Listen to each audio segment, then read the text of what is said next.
Bien.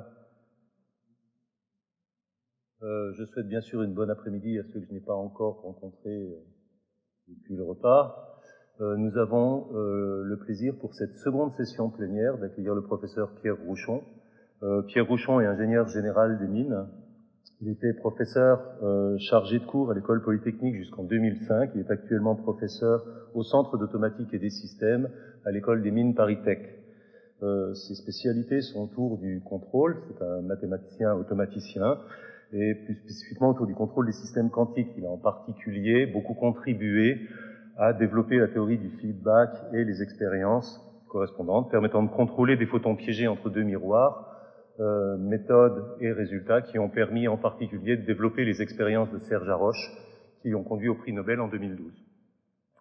Lorsqu'on fait une petite recherche sur Pierre Rouchon un petit peu sur Internet, ce qui apparaît, c'est que c'est un mathématicien heureux et pragmatique. Ce qui, à mes yeux, est encore au moins aussi important, c'est un fanatique de randonnée alpine. Et il va nous présenter aujourd'hui plutôt les résultats de ses travaux scientifiques qui vont porter sur les codes correcteurs quantiques et le feedback. Pierre ?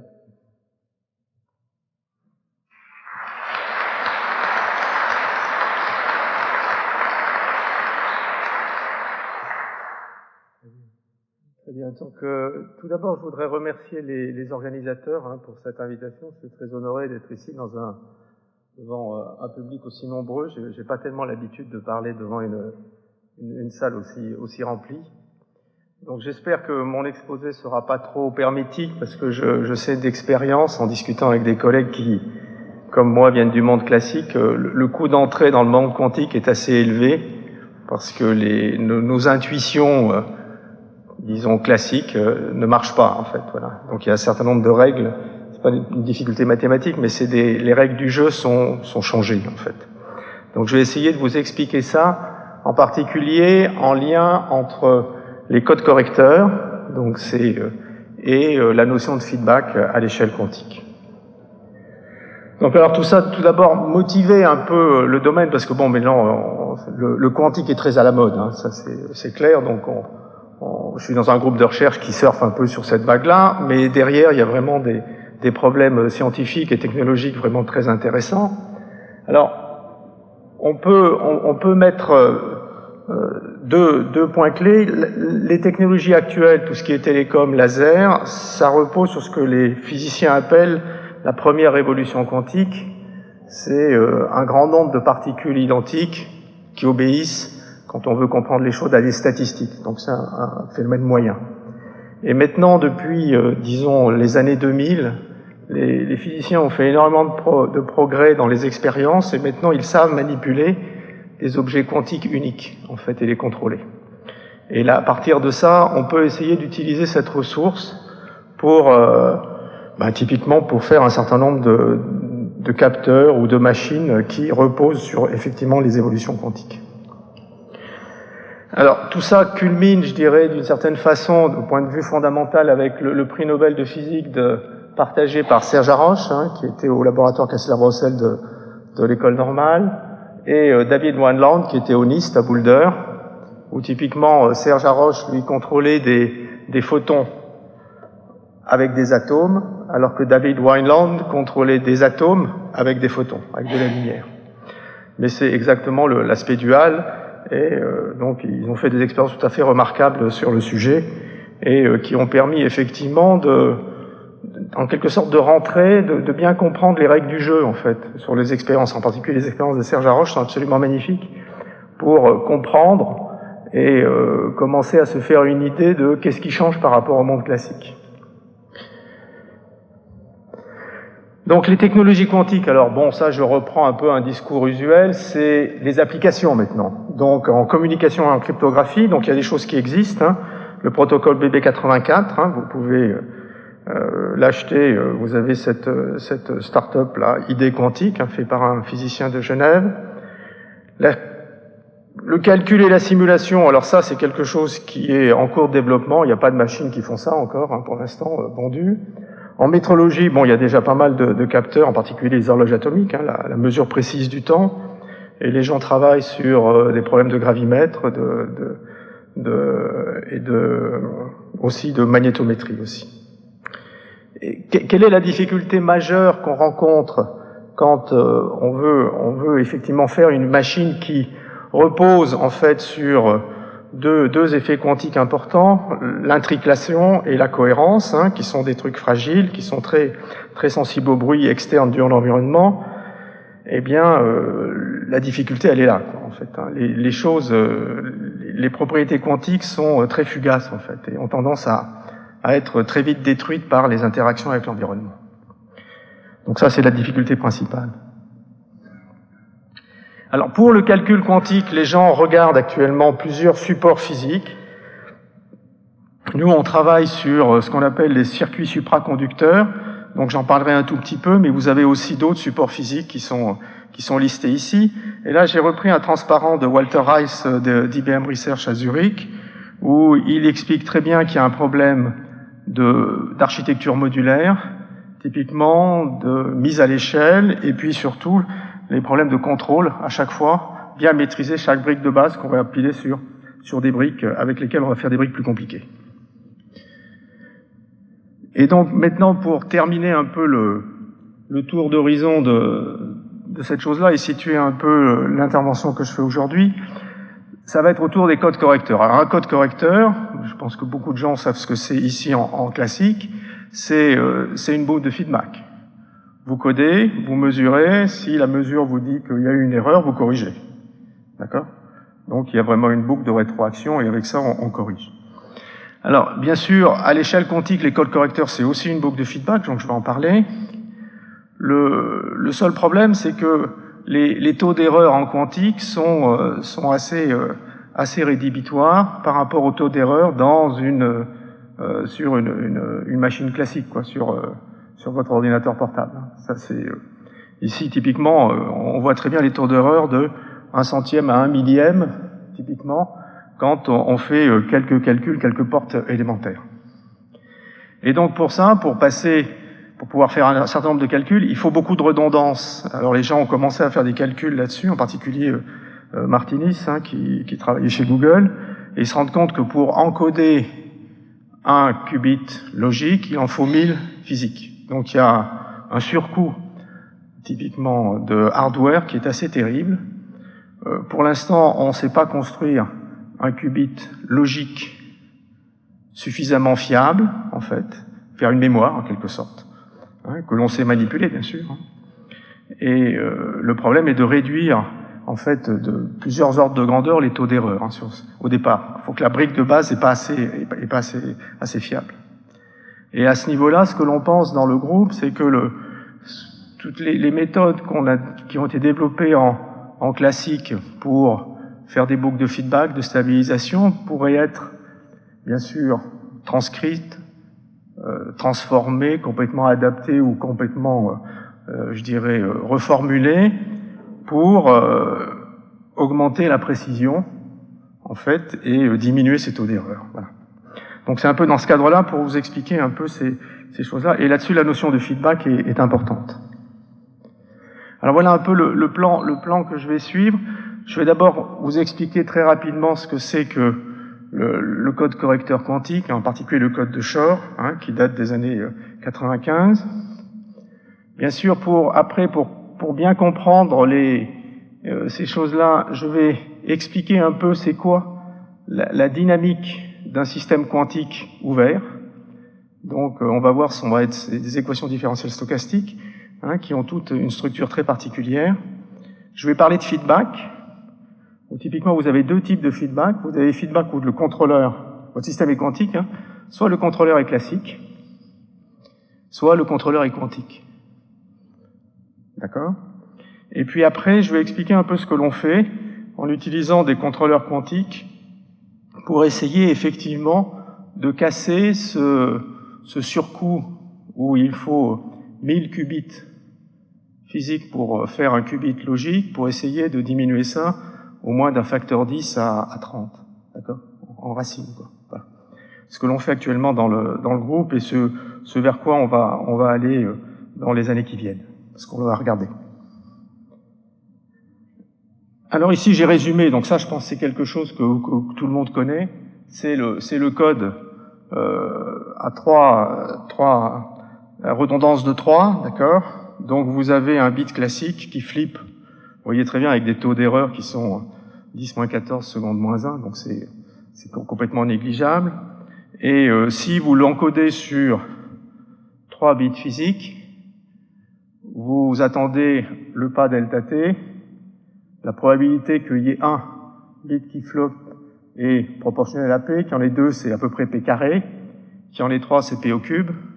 Donc vous voyez très bien qu'avec ça, vous pouvez faire uniquement avec un vote à la majorité, vous mesurez après chacun des bits classiques, et puis un vote à la majorité vous permet de passer typiquement d'une probabilité p à la probabilité p carré.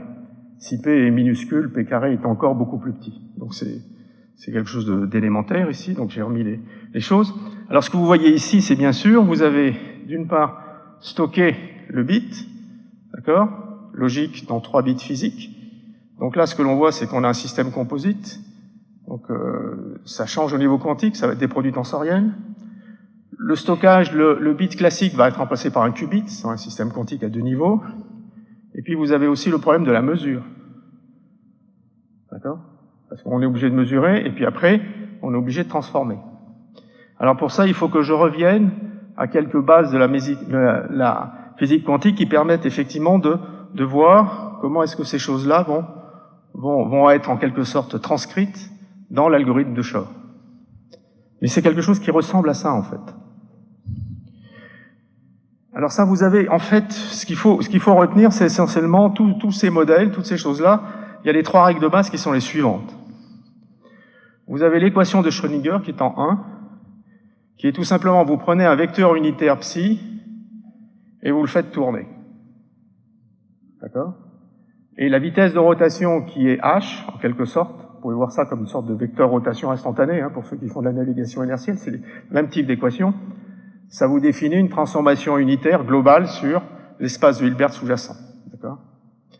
Alors, ce que l'on voit, c'est que pour les systèmes quantiques ouverts, on ne peut pas considérer psi, parce qu'on est obligé de faire des moyennes, mais on considère l'opérateur densité qui est le projecteur sur la direction donnée par ce vecteur unitaire qui est la fonction d'onde. Et quand on prend cet opérateur densité, on voit que c'est une matrice hermitienne, positive, de trace 1. Quand elle est de rang 1, dans ce cas-là, on voit très bien que c'est, derrière, vous avez une fonction d'onde, vous avez un système pur.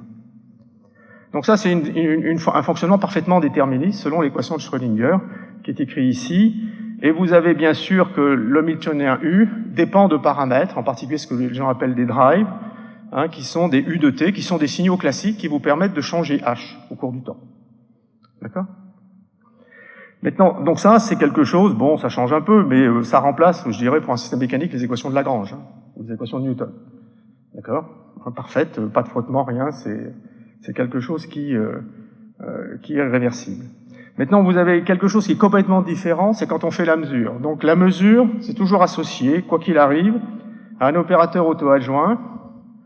On considère sa décomposition spectrale, et la mesure, ça consiste à prendre votre fonction d'onde psi et la projeter sur un des espaces propres associés à O. Et le résultat de la mesure, c'est justement le label Y de cet espace propre. Donc vous avez typiquement dans une mesure, vous avez un signal continu, un signal classique Y, qui peut être discret ou continu, qui vous dit en quelque sorte sur quel espace propre vous avez projeté au cours de votre mesure. Donc quand vous projetez votre vecteur sur l'espace propre indexé par Y, il devient plus petit, et donc vous renormalisez. D'accord? Et ça, c'est ce qu'on appelle l'effet de rétroaction de la mesure sur le système. Les gens appellent ça aussi la réduction du paquet d'ondes. Et quand on prend cette règle-là pour l'opérateur densité, ça donne effectivement cette formulation où on a les projecteurs à droite et à gauche de ρ, et on renormalise par la trace, ça c'est des choses élémentaires d'algèbre linéaire. Et le dernier point qu'il faut bien comprendre sur un système composite, en quelque sorte, quand vous avez votre système S, vous ne le mesurez jamais directement. Vous lui couplez un autre système, je l'appelle C, d'accord, quantique, et vous mesurez que ce qui se passe sur C. Et là, pour faire un système composite, vous êtes sur un produit tensoriel. Ça veut dire que, quand vous regardez l'hamiltonien, c'est un hamiltonien qui n'agit que sur S, plus un hamiltonien qui n'agit que sur C, donc ça, c'est les deux systèmes séparés, et vous avez un hamiltonien d'interaction qui est une somme de produits tensoriels d'opérateurs sur S et sur C. En général, c'est une somme finie. Et quand vous mesurez votre système, vous mesurez ce qui se passe dans C, et donc l'opérateur de mesure, c'est un opérateur uniquement sur C. Ce qui veut dire que quand vous faites la décomposition spectrale sur le produit tensoriel, le spectre est très dégénéré. Chaque espace propre a une grande dimension. D'accord? Il faut bien comprendre ça. Et si on mélange ces trois règles de base, eh bien vous avez avec ça, bon après il y a des calculs, il y a des choses comme ça, mais on peut en construire. Tous les modèles que je connais de systèmes quantiques ouverts reposent sur ces trois règles-là. Et les règles les plus compliquées à intégrer, je dirais, qualitativement, c'est la règle 2 et la règle 3. Parce quand on vient du monde classique, on raisonne toujours en produit cartésien et pas en produit tensoriel. Donc ça, c'était les règles que je rappellerai pas. Alors, ici, j'utilise la notation de Dirac psi, qui est un vecteur, et ket psi, qui est de l'autre côté, qui est le covecteur. Ça, ce sont des choses classiques en physique, et je pense aussi dans certains domaines. Maintenant, le qubit. Donc, on va coder l'information sur un qubit. Alors, un qubit, c'est un système quantique à deux niveaux. En général, le zéro logique, en informatique quantique, c'est l'état excité, donc c'est un vecteur de l'espace de Hilbert. Et puis le 1 logique, c'est l'état fondamental. Ça, c'est une base dans le plan complexe C2. Vous avez le vecteur horizontal, le vecteur vertical, voilà, c'est un repère orthonormé. Et vous avez ici les opérateurs classiques, standards, c'est-à-dire utilisés pour décrire le fonctionnement d'un système à deux niveaux, qui sont les opérateurs de Pauli, X, Y, Z, avec les relations de commutation usuelles, qui ressemblent beaucoup au produit vectoriel IJK, en fait. Et vous avez la représentation de blocs pour l'opérateur densité, d'accord, avec X, Y, Z. Donc je ne vais pas rentrer plus dans le détail ici. Tout ce qu'il faut retenir, c'est typiquement qu'on peut contrôler ces qubits avec des drives, le U, c'est tout simplement, vous avez, vous voyez, le UQ sigma X, c'est vous injectez, donc c'est ce qu'on appelle des oscillations cohérentes, d'accord. On fait des rotations où on passe de E à G, de G à E, de façon continue avec la vitesse U de Q. Voilà. Donc ça, c'est le qubit. Donc retenez que c'est un système à deux niveaux. Et alors maintenant, quand on prend le code, on va faire l'analogue quantique du code à 3 bits classiques. Donc, un qubit, c'est n'importe quelle combinaison linéaire de 0 et de 1. Alors, ce qu'il faut savoir, c'est que alpha et bêta, qui sont deux amplitudes complexes, on a alpha carré plus bêta carré égale 1, au module. Maintenant, une erreur, le bit flip, c'est tout simplement l'erreur qui transforme 0 en 1 et 1 en 0. Donc, quand j'applique sur pli, ça fait, j'ai alpha 1 plus bêta 0, avec une probabilité P, pendant le temps delta T. Et donc, on fait de la redondance, donc on prend pour coder un qubit, le qubit logique, ça sera quoi? Ça sera le 0 logique, va correspondre à 3 zéros physiques. Mais là, on est sur les produits tensoriels. D'accord? Et donc, le qubit logique, ça va être une combinaison alpha et bêta du 0 logique et du 1 logique. Et maintenant, je vais supposer qu'il y ait un bit flip ou deux bits flip pendant le temps delta t. Si j'ai un bit flip, vous voyez très bien que c'est le premier qui bascule. Donc si c'est le premier qui bascule, j'ai alpha 0, 0 plus bêta 1, 1 devient alpha 1, 0 plus bêta 0, 1. Si c'est le deuxième, bon, c'est la deuxième ligne, le troisième, c'est ça. Deux bits flip, on voit très bien ce que ça donne, et trois bits flip, c'est ça. Tout ce que l'on veut, c'est corriger un seul bit flip quand on fait une redondance de 3. Et c'est là où il faut bien comprendre que la mesure, on ne va pas mesurer le qubit numéro 1, le qubit numéro 2. Ce qu'on va mesurer, c'est les parités jointes. Donc on veut savoir si le qubit numéro 1 et le qubit numéro 2, la mesure, sont dans le même état ou dans l'état opposé. Soit c'est 0, 0, soit c'est 1, 1.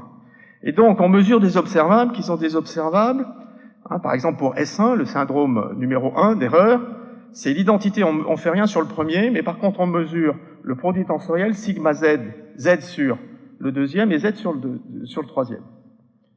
Z, c'est l'opérateur qui vous dit plus 1 si c'est 0, moins 1 si c'est 1. D'accord? C'est ce qui est marqué en dessous en bas de page. Et donc, vous voyez très bien que quand vous faites cette mesure, en fait, si vous mesurez typiquement les choses, vous ne touchez pas, vous ne faites pas de bascule. Et donc, c'est assez facile de voir que si toutes les parités jointes, d'accord, correspondent, ça veut dire que soit il y a eu 0 bit flip, soit il y en a eu 3, d'accord, au-dessus. Maintenant, si, typiquement, il y a deux parités, une parité qui est différente des deux autres, jointes, eh bien, on voit très bien, on peut inférer quel est le bit, si on a supposé une seule erreur, quel est le bit peut flipper.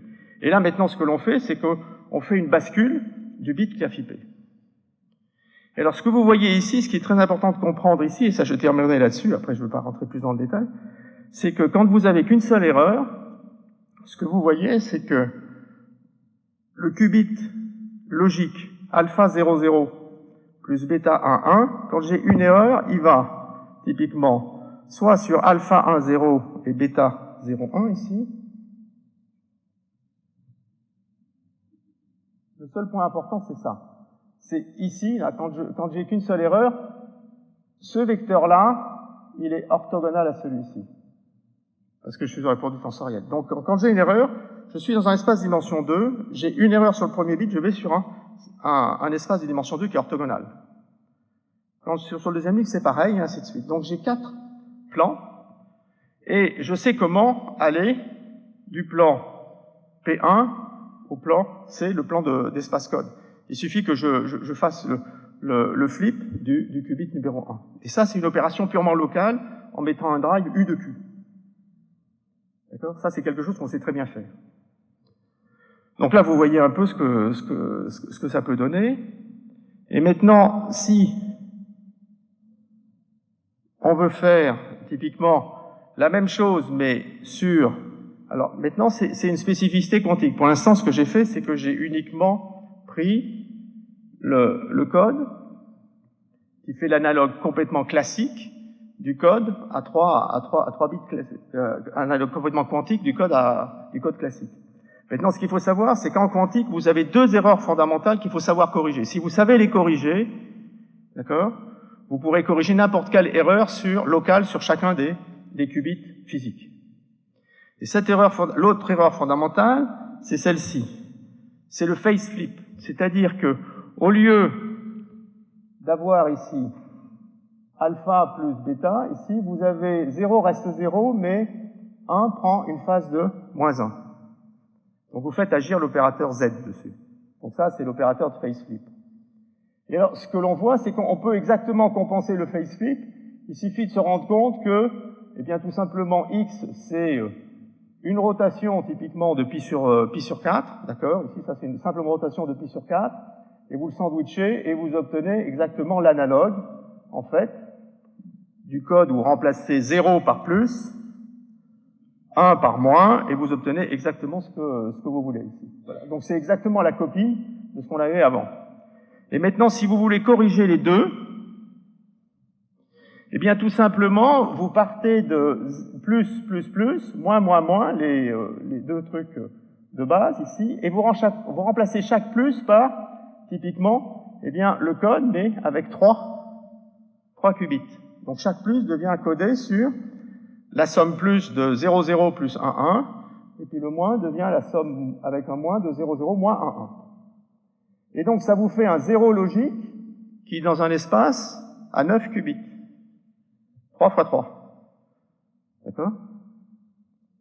Donc 2 puissance 9, donc vous êtes dans un espace de Hilbert, c'est puissance 512. Vous voyez très bien que si vous faites le truc de base, vous êtes déjà dans l'espace de dimension qui est assez grand. Et ici, vous avez exactement, donc là c'est un peu plus compliqué, mais vous avez tout ce qu'il faut pour faire les codes correcteurs. Alors, si on retient de tout ça, qu'est-ce qui se passe? Voilà, donc j'ai essayé de vous donner une idée de ce qui change. Ben, il se passe la chose suivante. Si je résume un peu toute cette chose-là, vous avez votre qubit physique. Lui, il n'est pas parfait, et dû aux interactions avec l'environnement, il fait soit un bit flip, comme ça, 0 devient 1, 1 devient 0, ou il y a 1 qui tourne et qui se prend une phase de pi. Donc vous faites une redondance selon l'axe horizontal pour typiquement corriger les erreurs typiquement de phase flip, et vous faites une redondance selon l'axe vertical pour corriger les erreurs en bit flip. D'accord? Donc vous êtes ce qu'on appelle sur les codes de surface. Et c'est là où on a un average, typiquement, il faut à peu près, compte tenu des taux de bit flip et de phase flip ici, il faut à peu près 30 horizontaux et 30 verticaux, donc pour faire un qubit logique. D'accord? Donc ça, c'est les premières estimations qui tombent là-dessus. Et donc, vous voyez très bien le problème de l'overhead. Donc, je ne vais pas rentrer plus dans le détail. Donc, il y a plein de problèmes pratiques qui sont derrière ces choses-là. Et du fait que, tout simplement, les taux d'erreur sont beaucoup trop faibles, en fait. Trop importants, je veux dire. Un millième, c'est pas du tout assez proche de zéro. Donc maintenant, je vais aller assez rapidement. Ce que vous voyez, c'est que je vous ai expliqué très rapidement la notion de mesure, de manipulation, choses comme ça. Maintenant, ce qu'il faut voir, c'est que sur ces systèmes-là, le temps est continu. Donc la vision purement discrète, si on veut avoir de la précision, il faut prendre en compte un peu les bandes passantes, le temps de mesure, le temps de correction, les choses comme ça aussi. Donc si vous voulez commencer à prendre ces choses-là, donc je vais prendre des exemples. Un exemple, je veux dire, qui est très utile pour les circuits supraconducteurs, c'est ce que j'appelle, quelle est la structure, typiquement, des modèles entrée-sortie classiques, parce qu'à la fin, quand vous êtes derrière votre machine, vous avez des boutons de réglage, U, vous récupérez des mesures, donc tout ça, c'est des signaux d'entrée-sortie classiques, et comment ça se passe pour corréler les entrées avec les sorties. Et donc ça, c'est les modèles qui ont été mis au point par les physiciens. Ce que vous avez ici pour l'évolution de l'opérateur densité ρ, il vérifie d'abord une partie classique, où vous avez une partie déterministe, où vous avez Schrödinger ici, et ça, c'est ce qu'on appelle les termes de décohérence. Je ne vais pas rentrer plus dans le détail ici. Et par contre, ce que vous avez ici, vous avez pour le cas de mesure diffusive, ici, vous avez un processus de Wiener, au sens de Ito, et ici, vous avez, je dirais, une équation différentielle matricielle stochastique, hein. Pour le filtre de Kalman, on sait ce que c'est qu'une équation stochastique. Ici, elle est linéaire par rapport à ρ, la partie déterministe. Ici, c'est non linéaire. Et par contre, ce que vous mesurez, c'est dy. Vous avez une sorte de pente moyenne, plus le bruit. Et alors, ce qui change complètement par rapport à Kalman, c'est que quand vous prenez Kalman, vous avez le bruit dans l'état et décorrélé du bruit dans la loi de sortie. Ici, le bruit est exactement le même. C'est ça qui fait la rétroaction du système de la mesure sur le système. Parce qu'il y a une corrélation totale entre le bruit dans l'état et le bruit dans la loi de sortie. Donc ça change beaucoup. Et vous avez cette structure-là. Maintenant, vous pouvez voir ça pour un circuit. Maintenant, c'est des circuits. Typiquement, ça, j'ai pris le circuit le plus simple qu'on peut imaginer. Vous avez une capacité ici, et ici, ce qui est une croix, c'est une jonction Josephson. Une jonction Josephson, c'est une énergie par rapport au flux magnétique, phi, c'est pas phi carré sur 2L, c'est tout simplement, typiquement, un cosinus phi sur phi étoile, le quantum de flux, et puis ici, vous mettez une normalisation pour être homogène. Et quand vous développez le cosinus autour de 0, ben vous retrouvez l'oscillateur harmonique LC, que tout le monde connaît quand on fait un cours d'electrical engineering. Vous le couplez à l'extérieur de façon capacitive avec une ligne de transmission, là c'est l'équation des télégraphistes, avec des capacités linéiques et des self-linéiques L. Vous pouvez écrire l'équation classique de ce système-là, vous avez cette équation-là. Et déjà sur cette équation-là, ce que vous voyez, c'est que epsilon, vous voyez très bien, est à 0 quand la capacité de couplage est nulle, donc ça veut dire que le système est complètement isolé. Donc là, vous reconnaissez l'équation non linéaire, en fait, d'un pendule, pesant, si vous regardez bien. Et ici, ce que vous voyez, c'est quand epsilon est non nul, vous avez un effet du drive, donc ça, c'est les ondes que vous envoyez, donc ça, c'est le U que vous envoyez, et vous récupérez l'onde réfléchie, c'est le Y. Et vous voyez très bien que si vous avez epsilon égale 0, vous avez réflexion totale, ce que vous envoyez est réfléchi, il ne se passe rien. Et si vous récupérez de l'information sur le système, ici, c'est-à-dire que si vous récupérez dans la sortie quelque chose sur phi, vous voyez tout à fait que vous avez des termes dissipatifs qui arrivent. Donc déjà sur ce système classique, vous voyez l'effet de, s'il y a des fuites d'informations dans l'environnement, qui est les ondes qui repartent vers plus l'infini, eh bien vous récupérez quelque chose de dissipatif. Vous pouvez voir l'équation de Lindblad comme exactement l'analogue quantique de ce truc-là. Voilà, je ne veux pas aller plus dans le détail. Et donc ces équations-là sont très bien adaptées au circuit quantique où on fait des mesures homodines et hétérodines autour de certaines fréquences, hein, qui est typiquement des radiofréquences. On est dans le gigahertz à peu près, les fréquences porteuses, du système LC qui est ici. Alors voici une expérience qui a été importante, où ici vous avez le petit système ici. Bien sûr, vous n'avez pas un couplage direct, vous avez des filtres avant, vous avez des pulses, des choses comme ça. Et ici, vous avez une détection hétérodyne avec en phase et en quadrature. Et ça se représente très bien en fonction des résultats Y ici, avec une équation master stochastique où ρ est une matrice de dimension 2. Hein, ça représente très bien ce qui se passe sur ces expériences-là.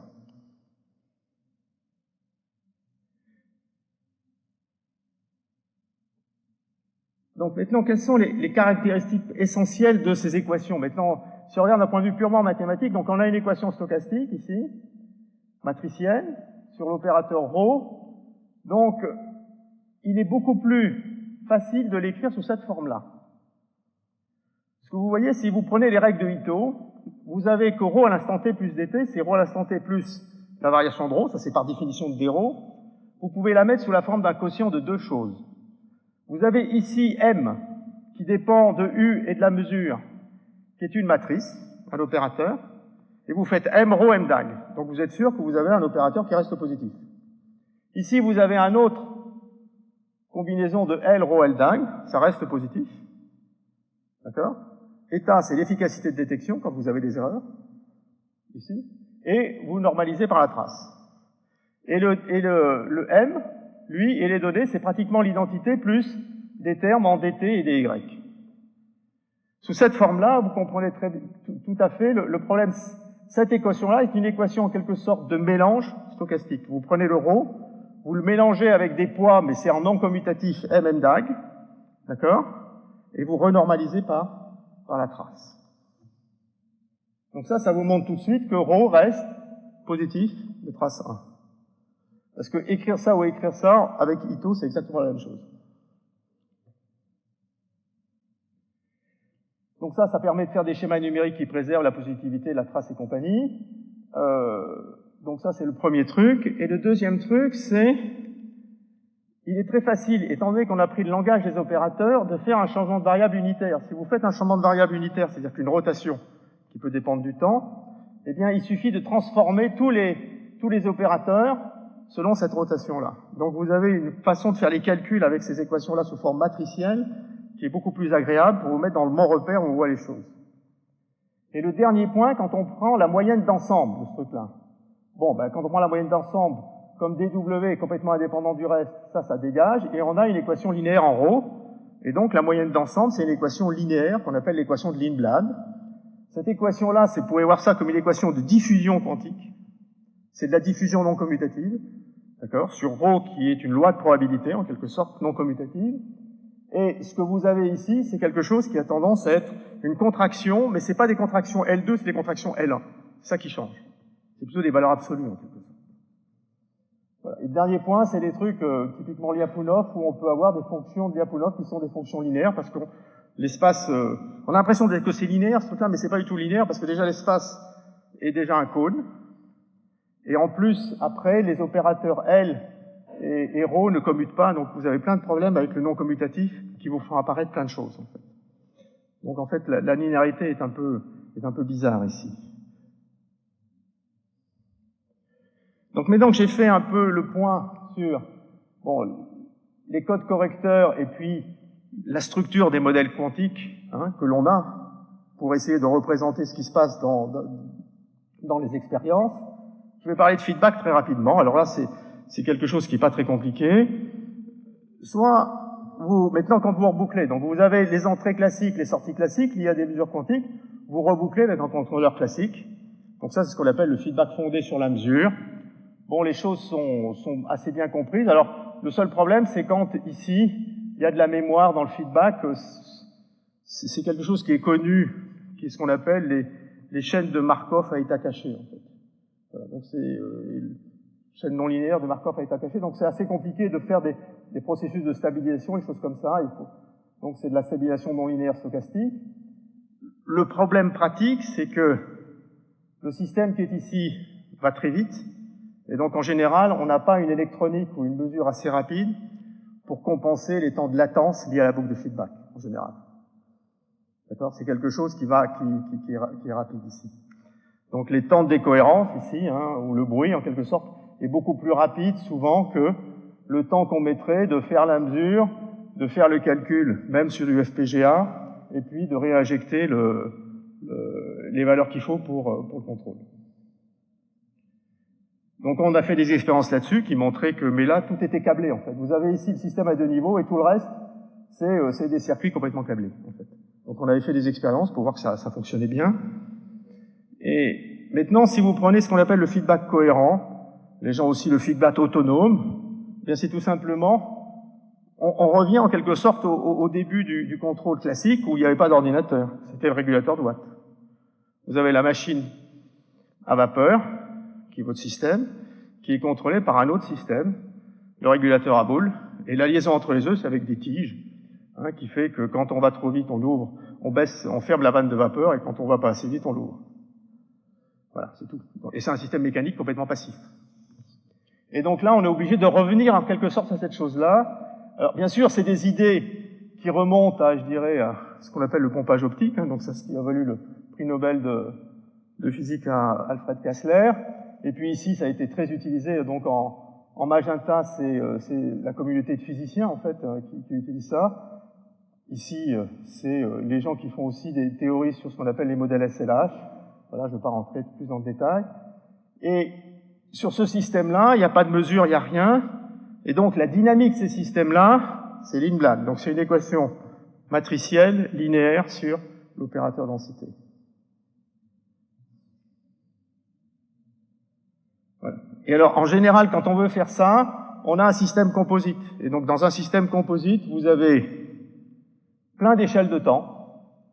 Et on fait plein d'approximations. Et c'est là où tout ce qui est la théorie des perturbations, que ce soit la théorie de la moyennisation, parce qu'il ne faut jamais oublier qu'un système quantique, c'est des oscillateurs, d'accord, qui sont faiblement couplés, de façon bizarre, d'accord. Et donc, en général, quand vous parlez à un qubit qui a des fréquences, on va dire, 5 GHz, vous lui envoyez des drives autour de 5 GHz. Et on n'écrit que l'équation en amplitude. D'accord? On fait la moyennisation. Donc vous avez tout un tas de techniques de moyennisation qui sont des choses standards, et vous avez aussi des techniques qui sont, vous avez des systèmes qui relaxent plus vite que d'autres, avec des facteurs de qualité qui sont très différents aux oscillateurs. Pour vous donner une idée dans ces choses-là, un bon oscillateur quantique a un facteur de qualité d'1 million, donc c'est une oscillation qui met 1 million de tours avant d'amortir. Un très mauvais facteur de qualité, c'est 1000. D'accord? Voilà. Pour vous donner une idée. Mais c'est quand même des facteurs de qualité qui sont importants par rapport aux facteurs de qualité d'une suspension de voiture, par exemple. D'accord? Voilà. Donc maintenant, j'en arrive à la dernière partie de mon exposé, sur un peu ce qu'on propose au niveau du groupe dans lequel je suis, pour essayer de casser ce problème de 1000 qubits physiques pour stocker un qubit logique. Alors, si je reviens à ce qu'on avait vu, c'était pour corriger les deux types d'erreurs fondamentales qui permettent de corriger toutes les autres, il faut faire une répétition pour la première erreur et une autre répétition pour la seconde erreur. Il faut en mettre 30 de ce côté, 30 de ce côté, et donc ce qui fait un overhead terrible. Et donc c'est compliqué de faire ça. Alors ce que l'on propose, nous, c'est de directement coder le qubit ici dans un espace de Hilbert très grand, d'accord, de façon à automatiquement corriger une erreur. Et donc n'avoir plus qu'un seul type d'erreur à corriger. Et donc dans ce cas-là, au lieu d'avoir des codes de surface, on aura un code linéaire. Alors pour faire ça, l'autre système quantique le plus simple que vous pouvez imaginer, mais qui a beaucoup d'états, c'est l'oscillateur harmonique. Et donc voilà un peu l'idée. L'idée que vous avez l'oscillateur harmonique, donc c'est le système dans un puits de potentiel quadratique, où vous avez typiquement des états qui sont tous équidistants. Le vide quantique, un photon, 2 photons, 3 photons, tout ça étant des vecteurs orthogonaux et formant une base de l'espace de Hilbert, L2. Voilà. Et là-dedans, on va stocker, donc là vous avez une représentation mais avec les variables Q, on va stocker en fait, ça c'est les fonctions de Wigner, on va stocker les choses, grosso modo, dans des états typiquement quantiques, qui sont robustes à un type d'erreur, soit le bit flip, soit le face flip. D'accord? Voilà. Et pour ça, eh bien, on va utiliser bien sûr la technique qui consiste, ça c'est notre système, ça va être notre contrôleur, qu'on appelle une sorte de réservoir. Donc ça, c'est un oscillateur, un système quantique de très bonne qualité, d'accord? On va dire facteur de qualité 1 million. Ça, c'est un oscillateur ou des oscillateurs de facteur de qualité 1000, par exemple. Il y a de la dissipation. Il faut maintenant faire l'hamiltonien d'interaction, l'engineering du couplage de façon bonne, de façon à ce qu'à l'intérieur, le système, une fois qu'il est couplé, on est parti d'un oscillateur d'un facteur d'1 million, un oscillateur d'un facteur 1000. On veut avoir, au fond, dans un bout du système, un facteur de qualité de 10 millions, 100 millions, 1 milliard. Donc vous voyez, c'est ça le truc. Et dans uniquement une partie du système. Donc l'oscillateur harmonique, c'est quoi? Donc là, j'ai résumé un peu. Donc c'est les niveaux d'énergie. Bon, ici, n, c'est le nombre de photons. Et vous avez l'opérateur fondamental, en quelque sorte, c'est l'opérateur annihilation de photons. Ça vous envoie le vecteur de base n sur le vecteur de base n-1 avec ce coefficient qui est là. Et avec l'opérateur A, vous avez l'opérateur A croix, vous faites le nombre de photons, ainsi de suite, vous construisez tout. Alors A, quand on le reprend typiquement sur des représentations avec des variables continues, eh bien c'est tout simplement cet opérateur-là, il y a un facteur racine de 2 parce que qui est Q plus la dérivée partielle par rapport à Q. Et donc l'opérateur grand Q c'est Q, et puis l'opérateur P c'est I moins IQ, et voilà. Et ici vous avez les opérateurs de base qui vous permettent de tout comprendre.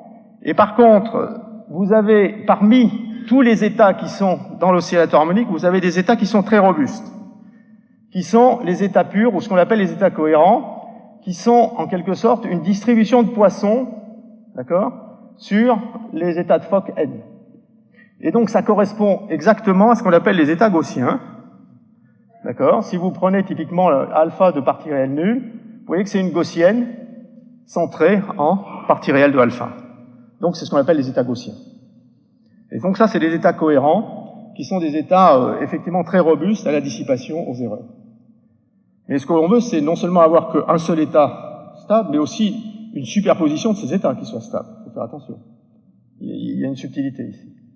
Et dernier point, ce qu'il faut comprendre, c'est que les physiciens utilisent une fonction ou une transformée qu'on connaît bien en traitement du signal, c'est la transformée de Wigner-Will. Ici, ils appellent ça la fonction de Wigner, qui a typiquement comme analogue quantique cette formule-là, c'est une trace, et vous déplacez l'opérateur en cité de la quantité alpha, et ici vous mesurez sa parité. Pas rentrer plus dans le détail, maintenant on va passer à des figures. J'arrive à la fin de mon exposé, donc je me suis dit il vaut mieux que je me fasse des figures. Il y a eu assez d'équations. Donc ça, c'est l'état cohérent de l'oscillateur harmonique à la position, alors il y a une sorte de racine de 2, donc à la position racine de 2pi, en moins 1. Vous voyez ? Donc ça, c'est un état, vous voyez très bien que c'est un état qui est bien connu. Vous avez le même état en plus, et maintenant vous faites la somme des deux. Si vous faites la somme, donc vous avez une transformation qui est bimodale. D'accord ? Donc vous avez une gaussienne ici, une gaussienne là, et vous faites la somme des deux, et vous faites la transformation de Wigner. Là, vous reconnaissez quelque chose qu'on voit dans les traitements en tout cas dans MATLAB, je veux dire, si on fait Wignerville, on a cet exemple-là. Vous avez ici, alors ce que les gens appellent, ça c'est ce qu'on appelle un chat de Schrödinger, à deux pattes. Il y a la patte négative, la patte positive, et au milieu, c'est ce que les gens appellent les moustaches du chat. Et vous avez des parties négatives, en quelque sorte, qui montrent le caractère quantique de cette pseudo-distribution de probabilité, parce qu'il y a des parties négatives. Pas rentrer plus dans le détail, ici. Voilà. Et vous avez ça c'est le chat plus. Quand je fais l'état cohérent qui est là, plus l'état cohérent qui est là, et donc vous voyez que la frange qui est au milieu est plus. Et quand je passe sur le chat moins, c'est uniquement les franges qui changent, vous voyez ? Ici. Et ces franges sont très fines. Comme elles sont très fines, elles sont très sensibles à du bruit et à des erreurs. Donc c'est ça que sur ces états-là, vous comprenez bien que ces états-là, quand on met des erreurs, c'est de la diffusion, du bruit, vous voyez ça comme du bruit. la gaussienne est un peu plus épatée, mais on sait que si c'est 0, c'est 0, et si c'est 1, c'est 1. On sait qu'on est à droite ou à gauche du plan de phase. D'accord. Maintenant, si vous prenez maintenant la superposition cohérente de ce qui est à droite plus ce qui est à gauche, et si on met un peu de bruit, c'est-à-dire qu'on met de la diffusion, en particulier la diffusion verticale, on tue les franges. Et on a un mélange statistique classique d'états classiques. Donc on tue le correcteur quantique. Donc ces états-là permettent effectivement de tuer une partie des erreurs, mais il en reste une qui sont les erreurs de phase flip.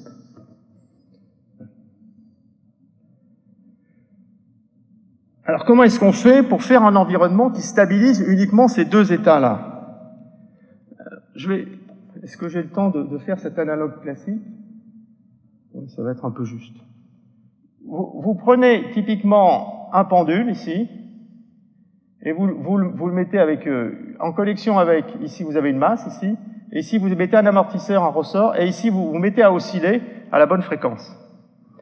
Et quand vous vous mettez à osciller à la bonne fréquence, donc il y a de la dissipation, vous avez deux régimes qui apparaissent, des régimes typiquement qui oscillent à la fréquence avec laquelle vous excitez votre système, qui sont en opposition de phase, et qui sont deux régimes typiquement moyens, d'accord, qui sont stables. Et donc, ce qui se passe maintenant, la dissipation ici, vous voyez très bien, c'est l'information qui est sur la phase à droite ou à gauche du système, on ne pourra jamais la voir en regardant la longueur du ressort ici, ou la vitesse à l'intérieur de l'amortisseur. Vous pouvez écrire les équations de ce système-là. Vous dites, je n'ai que comme information que la longueur du ressort ou la vitesse dans l'amortisseur. J'ai que ça comme information. Vous vous rendez compte, vous êtes incapable de savoir si vous avez une phase de 0 ou une phase de pi. D'accord ? Il y a une sorte d'ambiguïté. Et alors ça permet effectivement de faire un système bistable qui va converger vers toute superposition linéaire d'une phase de 0 ou d'une phase de pi. Alors voilà le circuit. Le circuit, ça c'est un circuit supraconducteur, donc c'est des selfs, des capacités, des jonctions de Josephson qui sont des selfs non linéaires. Vous avez ici des flux externes sur ces boucles ici qui vous permettent de piloter le système. Donc ça c'est le contrôleur, avec des drives bien sûr ici, par des solénoïdes vous générez des flux. Vous avez une capacité de couplage avec votre oscillateur parfait, ici quasiment parfait. Et c'est en prenant ce système-là que vous êtes capable, typiquement, d'avoir... Donc ça, c'est les dernières expériences, typiquement à l'ENS, et c'est en collaboration avec la start-up Alice et Bob, où on prend typiquement un taux de bit flip qui est de 10-3, 10-4, d'accord, un temps de vie, et on le monte d'un facteur plus de 100 000. Donc on a des temps de vie, d'accord, au niveau du bit flip, qui sont augmentés de façon de 10 puissance 5 à 10 puissance 6 avec ce truc-là. Donc vous tuez quasiment une seule erreur, le bit flip. Et il vous reste après à faire le code de répétition uniquement sur le phase flip, qui vous évite typiquement d'avoir un overhead de 1000, vous tapez sur un overhead de quelques dizaines. Donc c'est déjà un premier progrès. Voilà, donc on travaille là-dessus. Alors, là j'arrête, je vais aller très vite parce que ça c'est une première idée des techniques mathématiques qu'on utilise pour faire l'analyse du système. Donc on écrit les équations de Hamilton, c'est un système quantique, et ainsi de suite. Donc je ne vais pas rentrer dans le détail. Maintenant, ici, si vous voulez comprendre ce qui se passe, les erreurs sur un oscillateur harmonique, c'est essentiellement de la diffusion dans le plan de phase de Wigner. Donc c'est comme si vous mettez un tout petit peu de mélange local avec un noyau de convolution qui est local, et puis vous avez ça. Donc vous voyez très bien que les états qui sont plus ou moins à droite ou à gauche, qui sont les états gaussiens, ceux-ci sont stables. Et c'est ça qui explique pourquoi la diffusion met beaucoup de temps à percoler, ce qui explique le facteur 100 000 en fait. D'accord ? Et c'est d'autant plus stable que ce paramètre-là, le racine de 2π, on peut prendre des états qui sont loin de l'origine.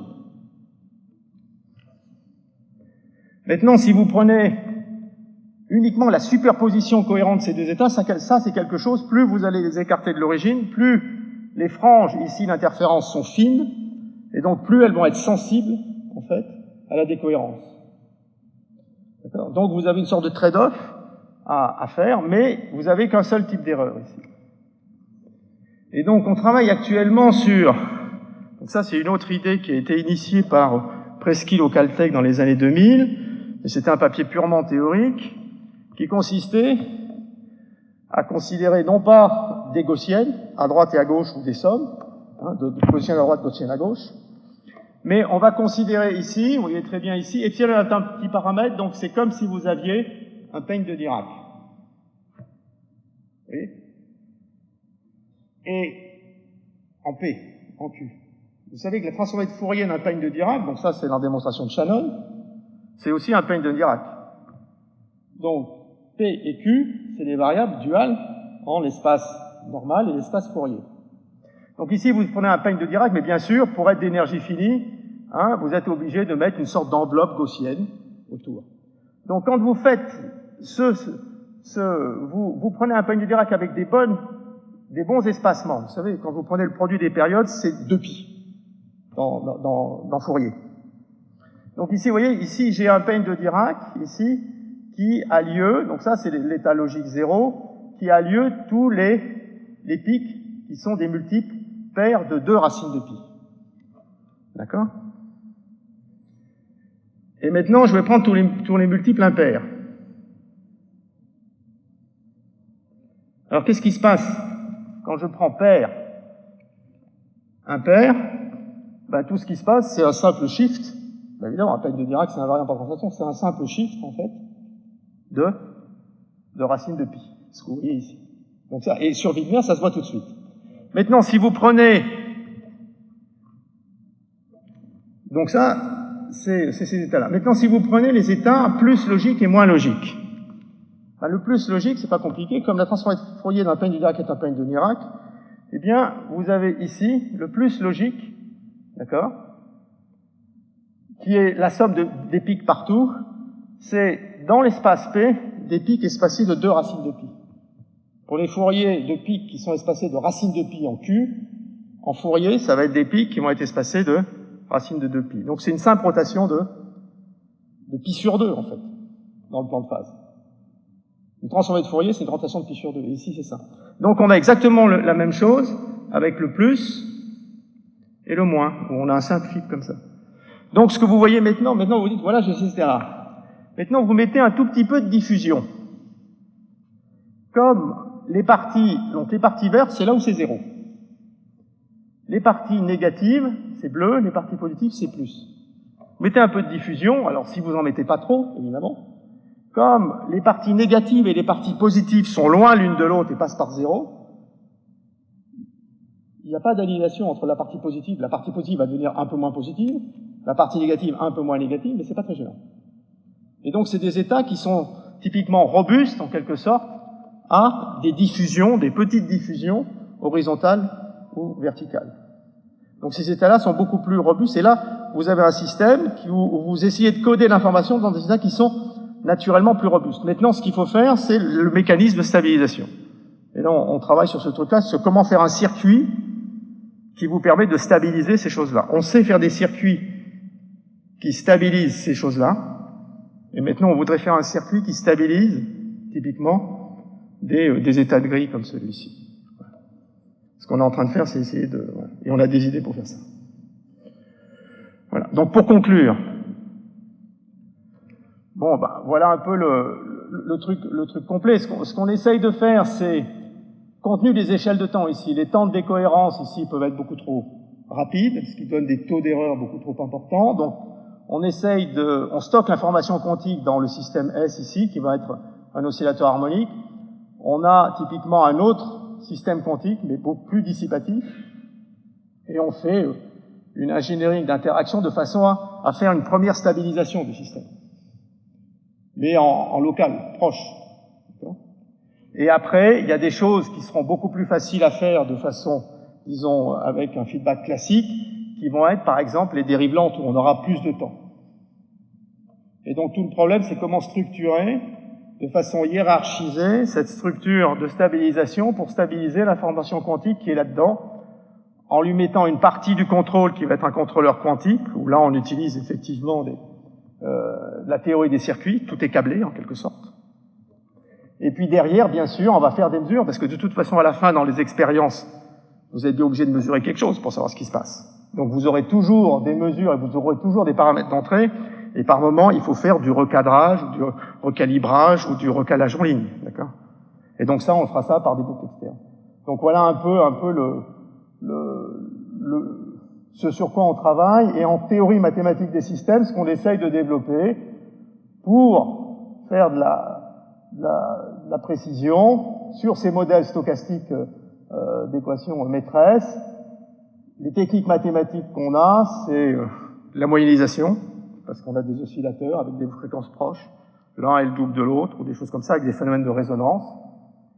Ce qu'on appelle des perturbations singulières, des systèmes qui s'amortissent plus rapidement que d'autres. Donc là, il faut faire ce que j'appelle l'élimination adiabatique. Et puis derrière, bien sûr, quand on veut faire du stochastique et prendre en compte l'effet de rétroaction de la mesure sur le système, il faut mesurer pas n'importe quoi. Et après, comment utiliser ces mesures-là pour corriger ce que l'on peut encore corriger? Là, c'est pas simple non plus. Voilà. Je vous remercie.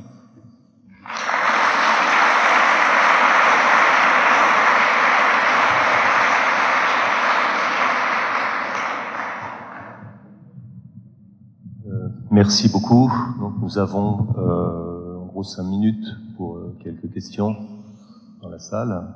Frédéric, une première question. Merci pour cet exposé très clair.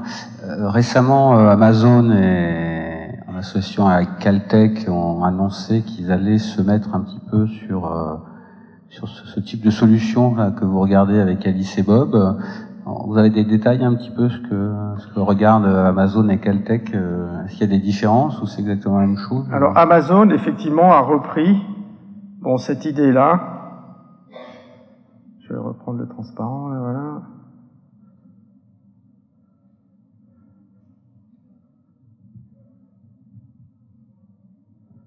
Voilà, c'est une idée qui est faite par Maziar Merahemi du groupe, avec Zaki Lektas, qui consistait typiquement à stocker l'information quantique dans un oscillateur. Donc Amazon essaye de faire un peu la même chose, que ce soit côté JKP ou côté 4 codes, mais ils vont pas utiliser exactement le même support physique. Nous, on est vraiment sur les circuits supraconducteurs, qui sont des circuits typiquement ou des circuits, on va dire LC, avec un L non linéaire, voilà, une self non linéaire, parce que c'est des manips qui sont pas très compliqués à faire en fait. Il faut mettre typiquement les circuits, c'est des circuits qu'on fait dans des salles blanches, donc c'est exactement les mêmes circuits qu'il y a dans mon téléphone portable. C'est ce type de circuit, on fait ça dans une salle blanche, et après on le met à quelques millikelvin, d'accord, de façon à ce qu'il fonctionne au régime quantique, et les drives qu'on met pour savoir ce qui se passe, c'est tout simplement des impulsions micro-ondes autour du gigahertz, disons, et on récupère typiquement des ondes réfléchies autour du mégahertz, et on mesure la phase et la quadrature par rapport à une porteuse. Donc c'est des choses qui sont très electrical engineering, mais version quantique, donc il y a toute une industrie, en particulier les générateurs micro-ondes, il y a plein de trucs, quoi. On utilise tous les trucs des télécoms là-dessus.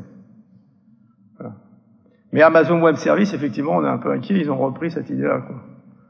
Voilà, dans les années 2000 à peu près, 2020, quoi. Là, il y a 2 ans, quoi. Avec, typiquement par rapport à Alice et Bob, 1 0 de plus dans les financements. Mais bon, pour l'instant, je pense qu'on est encore dans la course, quoi, voilà.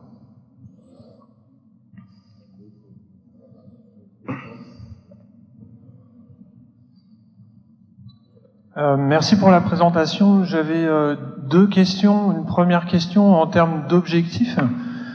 L'idée, c'est d'avoir toujours une machine de Turing et d'aller, alors je sais pas, plus vite.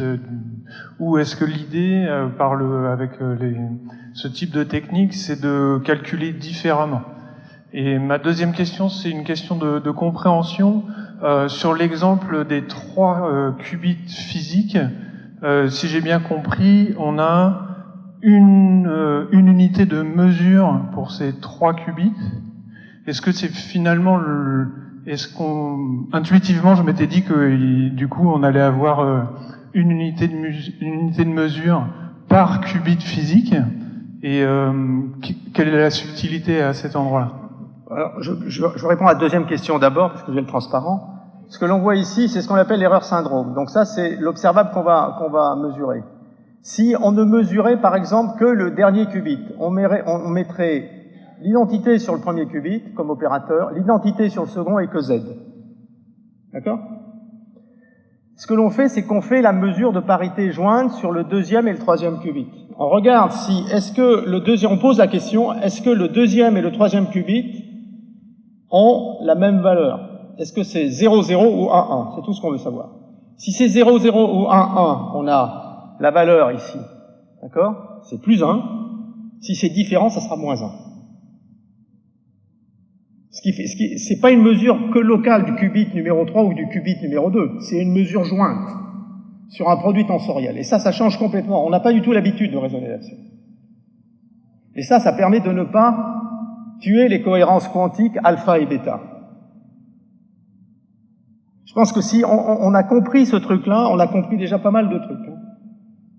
Et les mathématiques sont élémentaires. La subtilité de la mesure, elle est là. Il ne faut pas mesurer n'importe quoi. Donc on ne peut pas dire, on fait comme en classique, on mesure le premier, le deuxième, le troisième. Non. On pose uniquement la question, est-ce que le deuxième et le troisième ont la même parité? Est-ce que c'est 0, 0 ou 1, 1? Mais on ne saura pas si c'est 0, 0 ou 1, 1. On saura que uniquement s'ils ont la même parité. S'ils n'ont pas la même parité, on le saura. C'est tout. Et après, on fait ça pour les trois, et on voit très bien que, en fonction des résultats de ces trois mesures, qui sont des mesures commutatives, donc on peut les faire qui commutent, donc on peut les faire dans n'importe quel sens, eh bien, s'il n'y a eu qu'un seul bit flip, on sait comment corriger, qui est une simple rotation, un simple échange qu'on sait faire facilement. Donc ça, la correction est purement locale sur chaque qubit. Oui, donc, pour bien comprendre dans ce système-là, c'est comme toujours dans les codes correcteurs. Vous avez un modèle d'erreur qui est un modèle local. Il n'y a pas de corrélation entre l'erreur sur le qubit numéro 1 et l'erreur sur le qubit numéro 2. D'accord? Donc les modèles d'erreur sont des modèles d'erreur locaux. La correction, c'est une correction locale, bien sûr, pour prendre en compte ce truc-là. Et le dernier point, c'est que, par contre, les mesures sont des mesures jointes de qubits qui sont proches les uns des autres. Voilà. Et alors, pour la première question, je m'en souviens plus. Désolé. Bah, tant mieux, parce que moi je m'en souviens. C'est vraiment une idée d'objectif. Hein. Vous avez présenté comment on peut faire, quels algorithmes on sait déjà à peu près résoudre. Ma question, c'est vraiment une question générale, c'est de savoir quel est l'objectif avec ces techniques-là. Est-ce que c'est toujours préserver le principe de la machine de Turing et aller plus vite, ou aller casser certaines barrières en termes de stockage, capacité de traitement, vitesse de traitement, ou est-ce que c'est vraiment calculé différemment? Alors, ce qu'il y a, c'est clair, il y a un intérêt pour faire du calcul. D'accord? Il y a ça, il y a typiquement casser le RSA, et choses comme ça, parce qu'il y a un algorithme polynomial en nombre de portes quantiques, en fonction du nombre de bits de l'entier RSA. Donc ça, c'est des choses effectivement c'est dans les années 2000. C'est Shor, c'est le même qui a fait les codes correcteurs. L'algorithme de Shor qui fait ça, qui est un algorithme quantique polynomial pour RSA et le logarithme discret. Donc ok. Mais il n'y a pas énormément d'algorithmes purement quantiques qui sont un peu plus que ça en fait. Il y a Grover pour typiquement phénomène de racine de n, mais il n'y en a pas énormément. Donc, effectivement, ce truc-là, il y a un autre point qui, par contre, est beaucoup plus intéressant. Si vous avez une machine comme ça, vous pourrez simuler, si vous avez, par exemple, 100 ou 200 qubits logiques de bonne qualité, vous pourrez simuler, typiquement, des systèmes multicorps. Et là, c'est très intéressant parce que, en physique de la matière condensée, ou pour comprendre des problèmes, typiquement, les gens disent, ça serait très intéressant pour comprendre la synthèse de l'ammoniac, pour faire des engrais, il faut faire la synthèse de l'ammoniac. La synthèse de l'ammoniac, c'est 2% de l'énergie consommée mondiale. Il faut beaucoup d'énergie. Et donc, si on savait faire ça autrement, et en particulier comprendre ce qui se passe dans la photosynthèse, où on fait effectivement des engrais, les plantes font des engrais sans utiliser beaucoup d'énergie, comment elles font. Les gens pensent que si on avait des simulateurs comme ça, on pourrait commencer à comprendre ces choses-là et essayer de voir si on pourrait pas faire autrement. Mais ça serait de la simulation. C'est-à-dire qu'on câblerait le truc. Mais il y a un premier truc. Je pense qu'il y a un intérêt. Moi, je vois un intérêt. Bien sûr, ça drive et puis ça permet d'avoir des financements quand on a des trucs comme ça. Les gens disent c'est vachement important, quoi. Mais il y a un intérêt qui, je pense, est certainement plus fondamental et plus long terme. C'est, d'une part, comprendre ces modèles-là, d'accord, à côté d'ingénierie, qui sont toujours un peu les mêmes, hein. Et puis, il y a la notion de feedback. La notion de feedback est quelque chose d'extrêmement utile en ingénierie pour faire des choses robustes, faciles à utiliser, utilisables par plein de gens. Et je pense en particulier des choses sur la métrologie, quoi. Si on veut faire de la métrologie, vous avez un système entrée-sortie. Ici. Voilà. Et vous avez, votre système, il est sensible, je sais pas, à un champ magnétique qui bouge au cours du temps, mais ici, le champ magnétique bouge pas si rapidement, le système, il va très vite, et vous voulez, dans les mesures, retrouver le champ magnétique, qui va être un paramètre à l'intérieur du système. Donc vous avez ici une équation stochastique avec un L, par exemple, ou un H qui dépend du champ magnétique. Et vous voulez remonter au champ magnétique. Et ça va être votre capteur. Comment on fait? Et là, on a la structure du modèle. Oui, pour faire du traitement, voilà. Pour faire des capteurs, des choses comme ça, plus précis, plus petits, voilà. Des horloges, oui, c'est des choses comme ça. Je pense que là-dessus, il y a des choses très intéressantes à faire aussi. Et puis, il y a à comprendre, on a ces règles-là. L'intérêt qui est... Les règles qui sont ici, hein, pour l'instant, elles marchent très bien. On peut imaginer quelque chose de plus compliqué, mais pour l'instant, ça permet de répondre et de représenter des expériences que les physiciens font avec beaucoup de chiffres après la virgule. Hein. La mesure du temps, c'est 17 chiffres après la virgule, je crois même un peu plus. Je sais pas si vous voyez, d'ailleurs, c'est une précision absolument incroyable. Et en utilisant des règles comme ça. Hein. Bon, voilà. Donc je pense qu'il y a un intérêt, quoi, je veux dire. Qui est, bon. Bonjour, merci beaucoup pour le talk très intéressant. Le choix des états cohérents pour encoder 0 et 1, c'est quelque chose qui est guidé par un aspect théorique? Est-ce que c'est ceux qui sont le moins sensibles à la diffusion? Ouais. Ou est-ce que c'est pratique parce qu'on sait les manipuler en labo? Alors, ces états-là, attendez, je reprends mon transparent. Ces états cohérents, voilà, qui sont ici, là. C'est les états cohérents dits de Glauber. Glauber, c'est un physicien d'optique quantique, hein, qui a eu le prix Nobel de physique pour, en particulier, ces états-là. Pour vous donner une idée, vous prenez un oscillateur, d'accord, ou un champ électromagnétique. Parce que vous savez, dans un champ magnétique, vous avez une porteuse. Vous enlevez la porteuse, vous prenez l'amplitude. Vous savez que l'amplitude, c'est une amplitude complexe. C'est ce qui correspond à alpha complexe. Et l'énergie, c'est le module au carré, c'est alpha carré, c'est-à-dire que le nombre moyen de photons là-dedans, si vous calculez la valeur moyenne de l'opérateur n sur cet état quantique-là, vous obtiendrez exactement alpha carré. Donc c'est vraiment l'analogue, en quelque sorte, ce alpha, parce que l'oscillateur harmonique, c'est un oscillateur qui est pour les circuits, bon, on va dire, à quelques dizaines de gigahertz. Maintenant, si vous allez dans les fréquences optiques, vous êtes à 10 puissance 13, 14, 15 hertz, d'accord? Mais vous avez toujours une amplitude. Et ces états-là sont des états qui sont faciles à préparer, mais tout seul.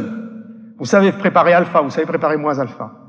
Mais ce qu'il faut, c'est pouvoir préparer aussi, grosso modo, n'importe quelle superposition cohérente de alpha et de moins alpha. Et ça, c'est plus compliqué. Et c'est là où, typiquement, il y a l'image du pompage à 2 photons, je ne vais pas rentrer dans le truc, qui est typiquement, c'est du... les gens connaissent ça aussi, c'est un...